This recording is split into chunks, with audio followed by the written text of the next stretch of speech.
Hey, what's up guys, it's Jason. Today we're going to be making a video about some of the servos that I've recently just got in from AliExpress. These are two of them. These are 9 iMod, 35 kg with a 0.8 second, 0 to 60 degrees. And I've heard that these are more rated at around 40 kgs when put to the test. Now, I have these other two, and I got some more of these in the way. I've actually got 4 more. I don't know why they didn't show up yet, but I ordered 6 of these because of the price was at $34.99. Which, guys, these servos are about top of the line of the Chinese market, from my opinion, and the price is unbeatable. But when you look at the quality of these, now I've turned my phone's frame rate up to 60 frames. And I was thinking about doing 4K, but that just makes uploads take forever. But anyway, it does make the picture seem way better in 60 frames per second. So it's probably going to take more storage space as my phone is getting kind of clogged down. I need to get some way to unload some pictures and videos. But I will work on that. In the meanwhile, we're going to take a look at these servos. So these are 9 iMods. I got two for $65 roughly. Showed up after about 2 weeks-ish. But I've had a 45 kg brushless and a 45 kg coreless. They were both around $30 to $40, $50, I think. 50 for the brushless 45 kg back when I bought it. So these were on kind of a good sale. And I've never broke either of those servos. I actually sold a truggy with the 45 kg brushless, which these are identical, except these are just a little bit faster, a little bit less power. And these are 45 kg, which is what I have in my e-buggy, and I've been running it not so many times.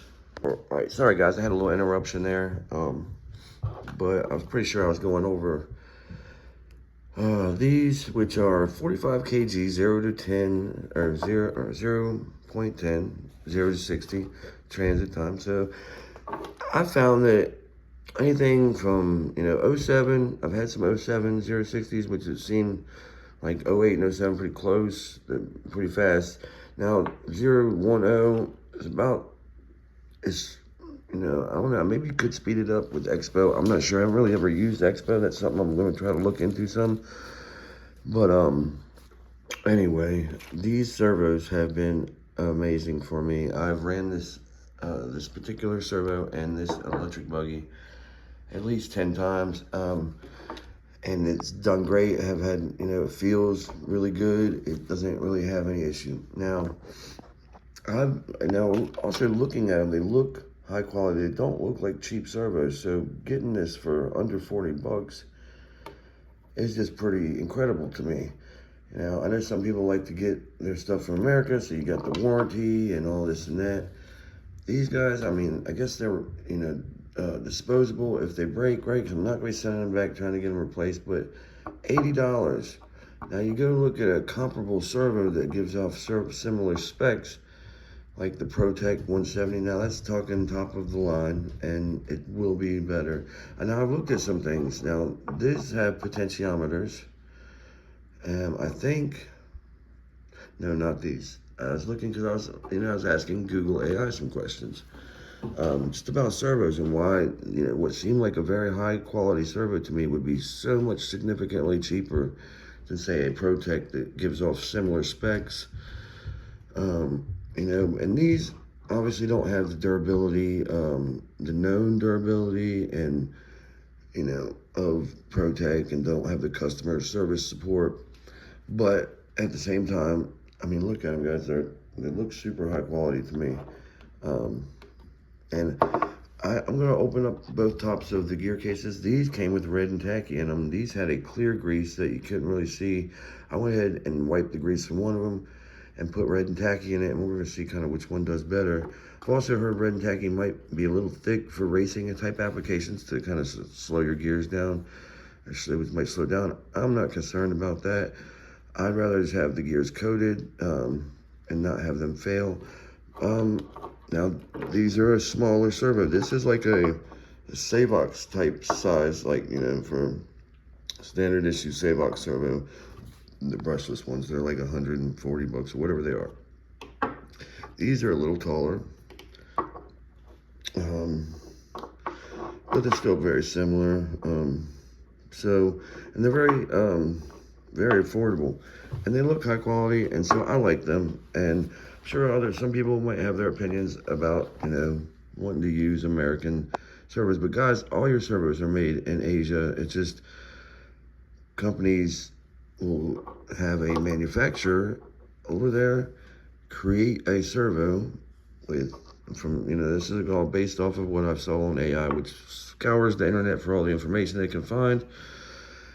But anyway, so they'll use, because, all right, so this servo looks identical to another servo that's made well, that's sold as an American-made servo. I don't know if it's American-made or what, but it's called the OCServo, the brand. They have some that are very similar, and they're like 100 plus per servo. So I'm like wondering what's going on. It looks like they could be the same thing, just rebadged. But then I'm looking, so I asked Google AI, and they said, well, a lot of times companies will just take the standard case, and they'll have the manufacturer put their own, use the materials that they want used, and that made to the spec that they want, which tends to be, you know, well, they use higher spec stuff. Like, so these have stainless steel in them. I think these have stainless steel. Now look, and another big difference about the ProTech 170, it uses magnetic. The ProTech 170 SBL uses magnetic encoding, I think they call it, instead of a potentiometer, which, you know, I don't know if you've ever had a servo, some that can only go to 180 degrees. If you buy 180 or to whatever the different degrees, they can go at a limit. Those ones will have a potentiometer. But I've gotten servos before that you can just take and spin them around, but when you cut it on, you could spin it around 8 times and cut it on, it's just gonna snap the center. So those ones have like the magnetic encoder, and they are, from what I've seen on the Google AI, that they are a superior type of, you know, because there's no real failure point because it's magnetic based. Potentiometers can fail and do, but these are pretty highly regarded in the flying community. I've seen them for sale at some American shops for about $100, just with the OCServo badge name. But if you look up XQ servos, you will find a servo that looks identical. Now, like I said, these are made, and I've looked at what they use. They use hardened steel for the gears. The ProTech SBL 170s, they use hardened steel. You know, so it's going to be a harder material. You will get less, I guess, or rather more durability with your ProTech, I would imagine. But being the cost of these, I can get 4 of these for the cost of 1 ProTech. Okay, and that would be like, that 4 of these would be the exact same cost. You know, and I'm not here to say that the ProTech servo isn't better, because they likely are. But if you don't like to pay that much money for stuff, guys, and you want something that works well, I have one of these in my truck, or in my buggy already. It has not failed. I've had 2 of these. They did not fail. Now, I have another servo. Hold on one second. Okay, now this is the JX HV, what is it? HV7132, and it was supposed to be 32 kg, 0.0, I think it says 0.07. My eyes are not as good as they used to be, but yeah, it says 0.07 seconds, 0 to 60 degrees. So these were my first, you know, time getting a more higher, supposed to be a higher quality, you know, Chinese, straight from China servo, right? And they look nice. So when I first bought my first nitro, I was like, all right, this is what I'm going to buy and put in them. At the time, these were $70 a piece, or roughly about that, from what I recall. And I bought 1 for my e-buggy and 2 for my nitro. The one on my e-buggy didn't last a couple weeks. I took it out to Badlands, driving it around one of the first times, and the servo failed. Gears weren't working. Actually, no, that one, I don't think it was the gears, which the other two ended up having gear issues, but did last a little while. The other two like this, and the ones I had in my nitro, they lasted for a while. But they ultimately both did fail. This is the last one I had that I'd had in my 1/10 Serpent, and it finally failed on me. I pulled it out while it was working, put it away, was going to use it in one of the nitro buggies for, you know, testing reasons, and when I turned it on, it would just lock to one side. I took it apart, you know, cleaned the gears, re-greased them, and everything would move fine. So I put it back together, and it was not cooperating. Then I was looking down here, and there was like a cut in one of the lines. I tried to do some soldering work down there. Sorry guys, got out of frame. But that did not work either. So this is now junk, $70 paperweight. That was a bad purchase. I wouldn't spend $70 on any, you know, straight out of Asia servo that's supposed to be of any quality or not. That's just too much. But, you know, 35 bucks, 40 bucks, and you can't really go wrong, especially with all the people that have used these and the people I've seen using these. And personally, myself, having used them, they are very good servos. They feel very connected to the car, which is something you hear people talk about when they're using these higher quality servos. And I do recall using the servos servo. I've had one in my e-buggy. I've had like 2 or 3 of them that I used in e-buggies and e-trucks and stuff, or in various things, whatever I used them, and they were always good. And, you know, but I've had them fail too. You know, I've had some fail when they arrive at the house, but I was able to return it, and they sent out a brand new one. Actually, I bought one. The first one I bought, it failed. I bought one, but it was kind of underpowered. The guy sent me out another one. That one failed after, like, immediately. It wasn't working proper. So the guy was like, well, I'm gonna give you a comparable price servo. I hear you, kitty. Sorry.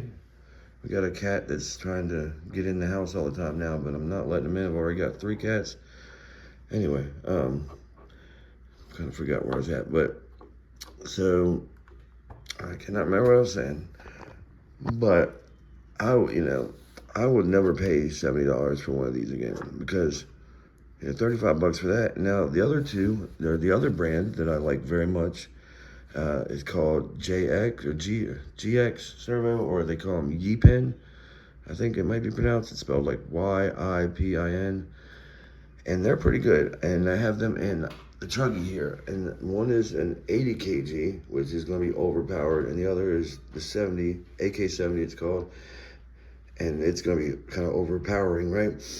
But you know, Chuggies are tough on things, so I wanted to use something with as much power, and they both have similar speed. They're actually rated at 0.01, the AK70, and 0.09, the X80.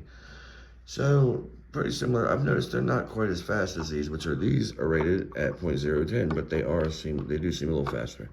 Okay, I've said a lot now. I'm gonna hook up a battery and I'm gonna pull a receiver from one of these things, because I don't think I have another one. I have one for my M12, but the antenna's not on it. I don't feel like pulling that out. We're just going to use this and pull the receiver, or maybe just use it sitting on the top of sitting on top of my servo, where I have it mounted in my Serpent 2-wheel drive buggy here. So let me get this set up, and I'll be back. All right, one more comparison before I start the test. I've got one of each of these servos plugged in. Hopefully I get the same throw from throttle and steering, and you can kind of see. I mean, I don't have the proper stuff to really put them up against each other and really be able to know for sure which one's faster or more powerful.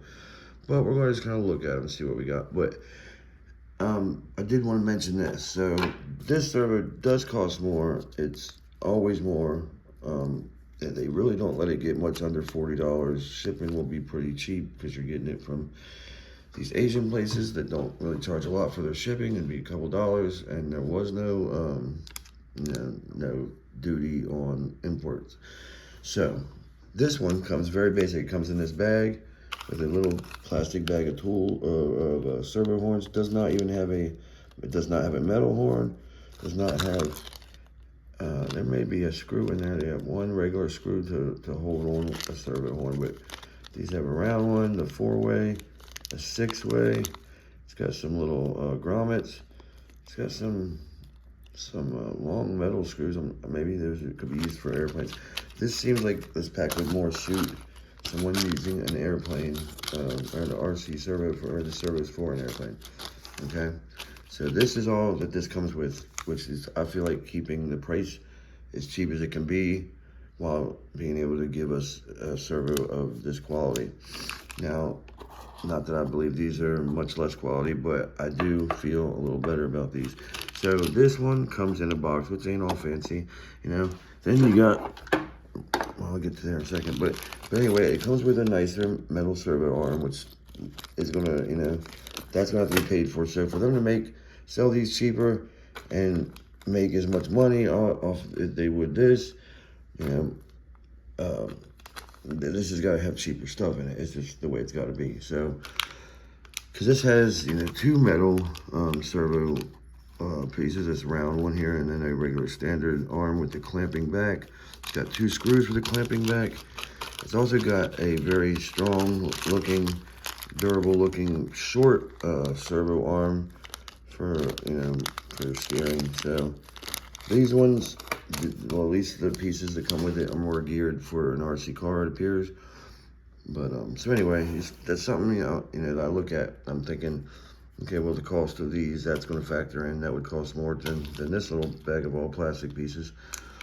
And it comes in this little plastic. It's really, you know, this didn't really have any bubble wrap. They all come in bubble packaging, so I mean, it doesn't matter now. But then you have things like the Yi-Pen XGX, the X80 came in this, or maybe it was the AK70, one of the Yi-Pens, and they both came with extra sets of gears. This one having the small gear, a couple of screws, couple pins. This one having like a whole gear set. I don't exactly recall which one went for which, but one went for one and one went for the other. They may be interchangeable, this piece and this piece. This one seems to only come with this like bottom one that you know, is the driven gear from the motor, the brushless motor in there. So, but anyway, and it comes with this nicer case, so that's cost. They did come with some nice servo arms, came with 2. These were a little more expensive. I think the AK70 was like 45, and then the X80 was like 50, if I'm remembering correctly. But right now, the X80 you can find like 60 to 70, AK70 about 40, 45. I do believe it was, let's see, I think it was the X80 that came in here, because you see on here we have an X series. I don't see an AK series on the front here, but these are nice cases, good for keeping parts and pieces in. This video is getting long, so let's get moving. All right, guys, so based on my recollection and what I do know, I know that this one uses a potentiometer, so this one can only turn, it's 180 degrees, so what's that, like 90 degrees each way would be its maximum potential. Now this one is 180 degree servo, so that's all it's usable. However, before you cut it on, you can just spin it around. This one does use the magnetic encoder for the centering and, you know, the potentiometer business of it. So, and they sound way different. So look, that really has a similar sound to the Savox to me. I don't really hear the whine. Okay, this one is obviously the brakes are not gonna go, that's brake. It's not gonna be as far as the full throttle. But, so let's take out the other one. The other one's more quiet. But this one, you can feel some power, but.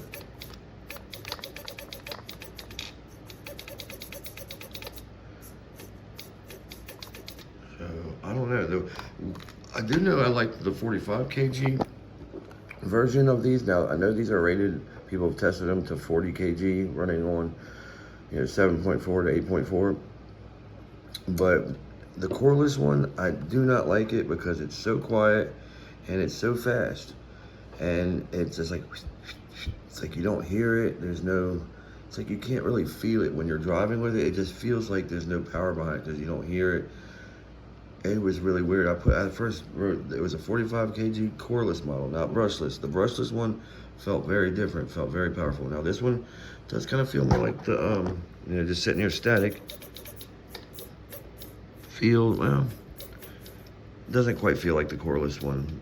Which one, anyway, that one was just very quiet and quick, and it just seemed kind of like flappy, like whap, whap, whap, whap, whap. Wasn't like, I don't know, you'd have to, experience using them to understand what I'm trying to say, but anyway, so what do y'all think?